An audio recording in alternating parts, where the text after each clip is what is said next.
আসসালামু আলাইকুম, আমি রিফাত ফারজানা। আমি আজকে আপনাদের তৈরি করে দেখাবো খুব সহজে কম সময়ে ও অল্প কিছু পরিমাণ উপকরণ দিয়ে কিভাবে ঘরে বসেই বাটারফ্লাই তৈরি করা যায়। চলুন শুরু করা যাক। বাটারফ্লাই তৈরি করতে প্রয়োজন হবে খয়েরি কালার পেপার, খয়েরি কালার ফোম পেপার, কেচি, scale, paper cutter, pencil, both side tape, pearl, glue gun, glue. এখন 15 cm বাই 20 cm এক খণ্ড খয়েরি কালার পেপার কেটে নিয়েছি। পেপারটি কাটার পর মাঝ বরাবর ভাঁজ করে নিচ্ছি। ভাঁজ করার পর বাটারফ্লাই শেপ দিয়ে নিচ্ছি পেন্সিলের সাহায্যে স্ক্রিনে দেখানো নিয়ম অনুযায়ী। পেন্সিল দিয়ে আঁকার পর শেপটি দেখতে এরকম দেখাবে। এরপর একটি কেচির সাহায্যে কেটে নিচ্ছি স্ক্রিনে দেখানো নিয়ম অনুযায়ী। কাটার পর বাটারফ্লাই শেপটি দেখতে এরকম দেখাবে।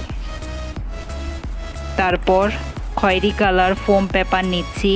ফোমের উপর বাটারফ্লাই শেপ বসিয়ে স্ক্রিনে দেখানো নিয়ম অনুযায়ী কেটে নিচ্ছি। কাটার পর শেপগুলি দেখতে এরকম দেখাবে। আমি 3টি শেপ আকারে কেটে নিয়েছি স্ক্রিনে দেখানো নিয়ম অনুযায়ী। তারপর একটি পেপার কাটার দিয়ে ডিজাইন করে কেটে নিচ্ছি স্ক্রিনে দেখানো নিয়ম অনুযায়ী। কাটার পর বাটারফ্লাই শেপগুলি দেখতে এরকম দেখাবে। আশা করি আপনারা দেখতে পাচ্ছেন।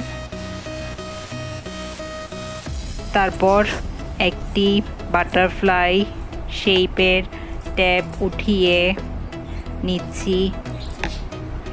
উঠানোর পর বাটারফ্লাই শেপটি আরেকটির উপর মাঝ বরাবর বসিয়ে নিচ্ছি হাতের আঙ্গুলের সাহায্যে, যাতে করে একটির সাথে আরেকটি না লেগে যায়। এভাবে করে হাতের আঙ্গুলের সাহায্যে একটি থেকে আরেকটি আলাদা করে বসিয়ে নিচ্ছি স্ক্রিনে দেখানো নিয়ম অনুযায়ী। বসানোর পর বাটারফ্লাই শেপটি দেখতে এরকম দেখাবে। আশা করি আপনারা দেখতে পাচ্ছেন। তারপর একটি গ্লু গানের সাহায্যে পার্লের মধ্যে একটু গ্লু লাগিয়ে নিচ্ছি। তারপর বাটারফ্লাই শেপে বসিয়ে নিচ্ছি। এভাবে করে এক এক করে পার্ল বসিয়ে নিচ্ছি। আশা করি আপনারা দেখতে পাচ্ছেন।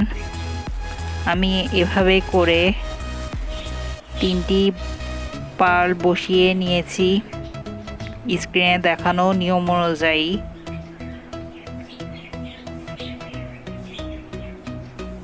তারপর